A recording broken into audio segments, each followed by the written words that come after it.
Bonsoir à tous, bienvenue sur Monaco Info en ce 25 décembre. Toute l'équipe de la rédaction vous souhaite un joyeux Noël. Au sommaire de votre JT ce soir, elle se trouvait peut-être au menu de votre réveillon avec le foie gras ou le chapon. Les huîtres font partie des mets incontournables en ces fêtes de fin d'année. Mais le saviez-vous? La principauté possède son propre élevage d'huîtres. Nous en parlerons avec Brice Cachia, directeur des Perles de Monaco. Puis nous irons faire un tour du côté du jardin animalier. C'est assurément l'un des plus petits zoos d'Europe, voire du monde.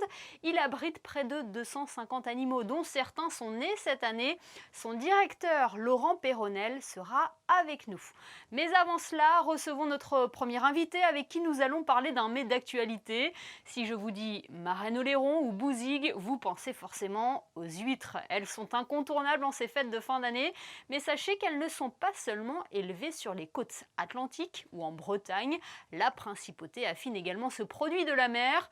Fabien Bonny a interviewé le directeur des Perles de Monaco. Messieurs, c'est à vous. Brice Cachia, bonsoir. Oui, bonsoir. On connaît depuis quelques années les Perles de Monaco, mais un rappel en quelques mots, elles viennent d'où? Elles sont affinées comment? Alors, elles viennent de Bretagne Nord. Elles sont affinées ici pendant une période qui varie entre 3 semaines et 1 mois. Et on leur confère un goût un peu spécifique du coin. Justement, alors quelles sont les particularités gustatives de ces huîtres? Elles sont un petit peu plus, peut-être un petit peu plus iodées. Elles sont on les trouve plus équilibrées. Après, bon, c'est difficile on sent bien le goût de noisette. Et que représentent économiquement les fêtes de fin d'année pour vous, concernant les Perles de Monaco, concernant ces huîtres? Alors nous, on a la chance de travailler extrêmement bien toute l'année. On a une clientèle hyper fidèle. Donc on monte effectivement, avant Noël c'était une belle différence de chiffre d'affaires. Maintenant non, Noël c'est un plus non négligeable, mais maintenant on a la chance de travailler toute l'année. Alors justement, on pense aux huîtres souvent pour les fêtes de fin d'année, pour l'hiver, mais on peut manger des huîtres toute l'année comme ça? Il y a Alors pas on des en mange toute périodes à l'année, risque? tout à fait. Ouais. Non, il n'y a pas de période à risque et elles sont un petit peu plus laiteuses en été. Par contre, l'avantage qu'on a, c'est que dans notre processus d'affinage, on les délète un peu, justement.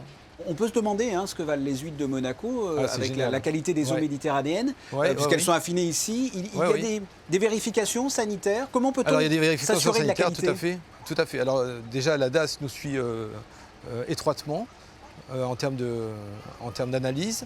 Et surtout, en termes de qualité d'eau, nous, on a mis en place, dès le début de notre histoire, c'est-à-dire en 2012, on a mis en place un système de corail vivant. C'est-à-dire qu'on a pas mal d'aquariums avec du corail. Et ça nous a toujours permis de tester, effectivement, ça nous permet de tester si un jour il y a une pollution vraiment inorganique à l'eau de mer. C'est-à-dire s'il y a des hydrocarbures ou autre chose. En plus, on a un gros contrat avec une boîte cosmétique très importante en France sur la bioanalyse. Donc on fait de la bioanalyse en permanence de l'eau qui sert en même temps de l'eau d'élevage. Voilà. Où peut-on justement trouver ces huîtres si on veut s'en procurer? Il n'y a qu'ici. Ici, chez nous, pour la vente à emporter. Après, on vend dans beaucoup de restaurants sur Monaco. Un mot sur votre parc ostréicole. Vous avez combien d'huîtres à disposition? Là, on travaille à peu près avec une tonne en biomasse constante. Et d'où vous est venue comme ça l'idée un jour de faire des huîtres qui viennent de Monaco, des huîtres monégasques? À vrai dire, parce qu'avant, ici, on était spécialiste mondial de la reproduction de poissons. Oui. Donc on faisait pour l'aquaculture. Donc on avait mis au point pas mal d'espèces. Et quand on a repris la société en 2011, on ne savait pas trop si on allait continuer ça ou pas. Et puis on s'est aperçu en regardant bien qu'il y avait plein de petites huîtres qui se développaient dans les canalisations. Et ça nous a donné notre fil directeur de notre développement. Et c'est vrai que c'est parti de là, on a dit pourquoi pas faire du naissin. On a fait du naissin. Il y a eu 2 ans de mise au point, avant de faire vraiment un produit parfait. Et ensuite, on est passé directement à l'affinage. Et maintenant, on les distribue sur place. Ici, en principauté, on connaît les huîtres monégasques, les Perles de Monaco. Est-ce que vous exportez? Est-ce qu'elles sont connues ailleurs? Alors, elles sont très connues ailleurs. Le problème, c'est qu'on ne peut pas les exporter.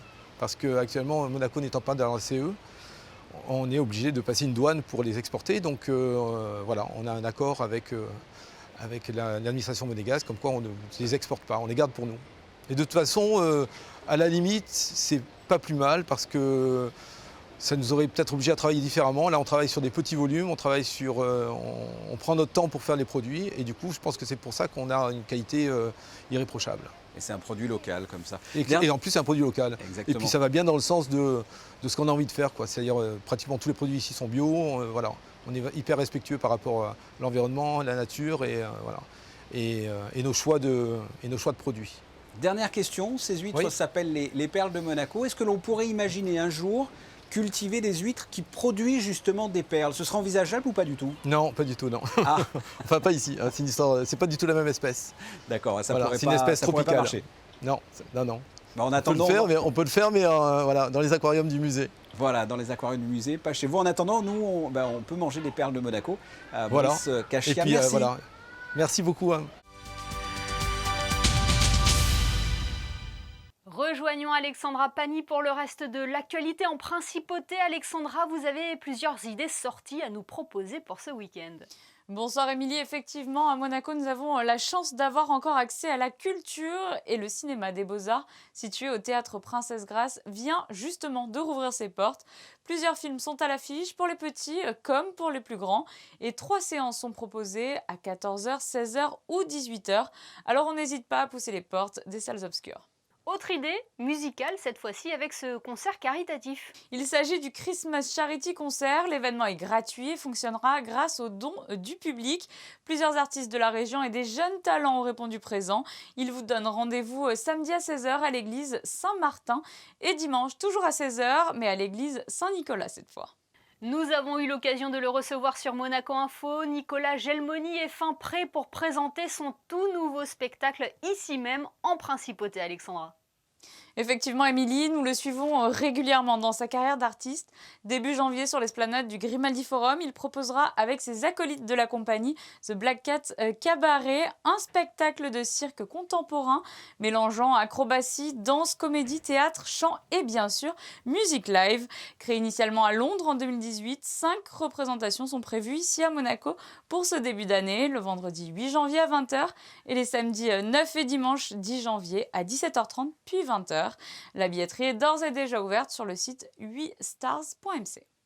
Merci Alexandra. C'est l'une des dernières ménageries royales au monde. Créée il y a plus de 65 ans, le jardin animalier continue de séduire petits et grands par ses nombreuses espèces présentes.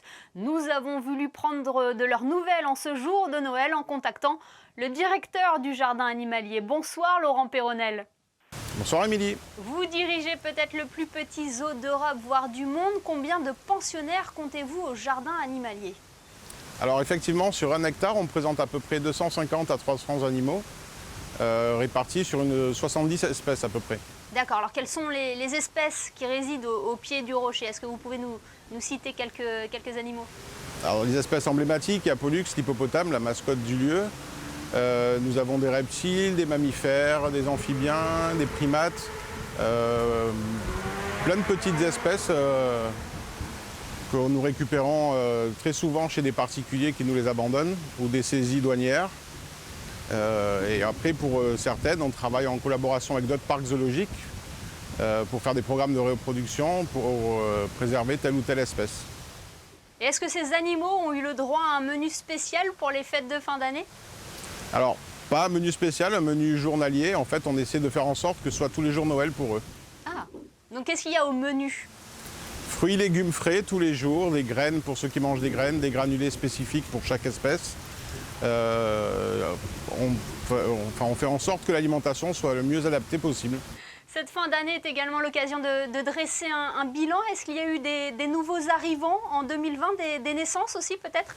Alors beaucoup de naissances, surtout chez les oiseaux, des ibis rouges, des pigeons de Nicobar, on a eu des petits agoutis, on a eu des petits maras, beaucoup d'espèces domestiques, des canards, des lapins, des oies.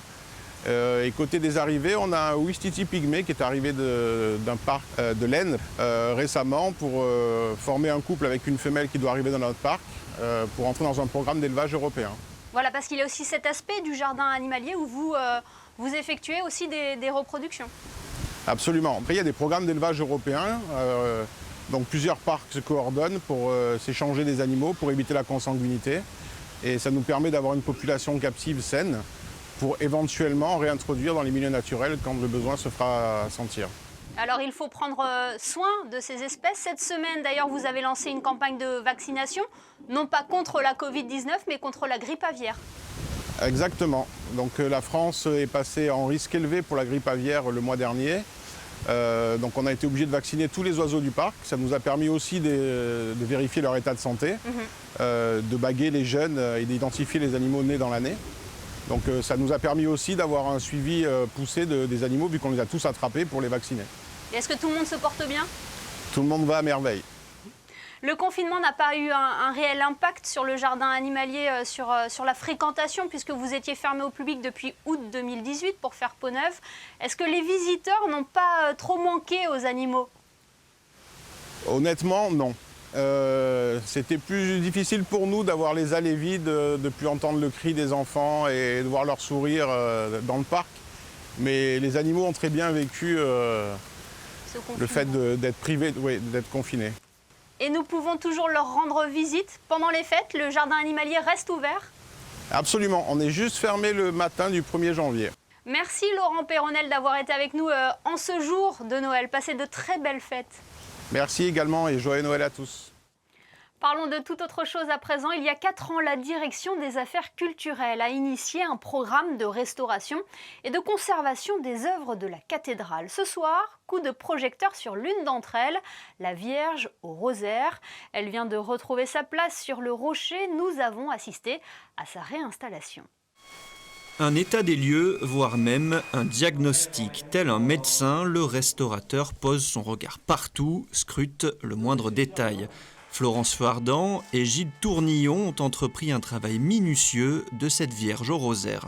La Vierge au rosaire, qui va être reposée aujourd'hui par l'atelier Gilles Tournillon, a fait l'objet d'une restauration fondamentale au niveau du panneau, parce que c'est un panneau du XVIe siècle, une école italienne, qui était présent dans l'église Saint-Nicolas avant que la cathédrale soit construite.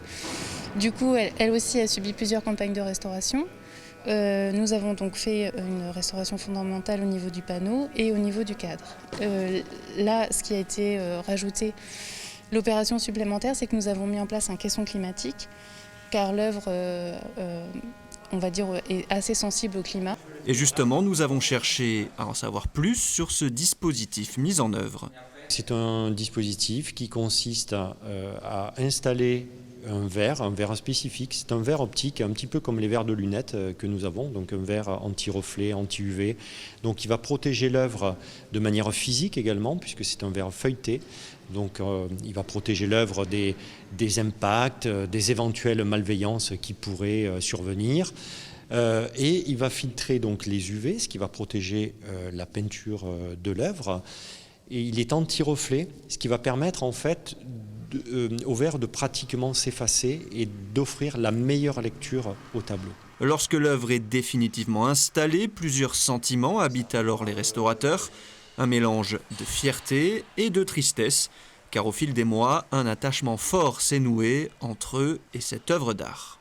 La Vierge au rosaire qui retrouve donc son emplacement initial. Place à présent aux prévisions météo. Avez-vous de bonnes nouvelles à nous annoncer pour la journée de samedi, Alexandra? Un large soleil est prévu sur l'ensemble de la journée, Émilie. Les températures seront fraîches avec 3 degrés le matin et 8 degrés au plus chaud de la journée. Émilie, n'oubliez pas de fêter les Étiennes ce 26 décembre. Merci Alexandra et merci à vous de nous être fidèles chaque soir sur Monaco Info, y compris en ce 25 décembre. Avant de nous quitter, leurs Altesses Sérénissimes, le prince Albert II et la princesse Charlène ont dévoilé leur traditionnelle photo de fin d'année. On y découvre le couple princier posant avec ses enfants, le prince héréditaire Jacques et la princesse Gabriella, à côté d'un sapin magnifiquement décoré. On se quitte sur cette image avec les photos des photographes de la direction de la communication. Joyeux Noël à tous et à demain, samedi, pour une nouvelle édition sur Monaco Info.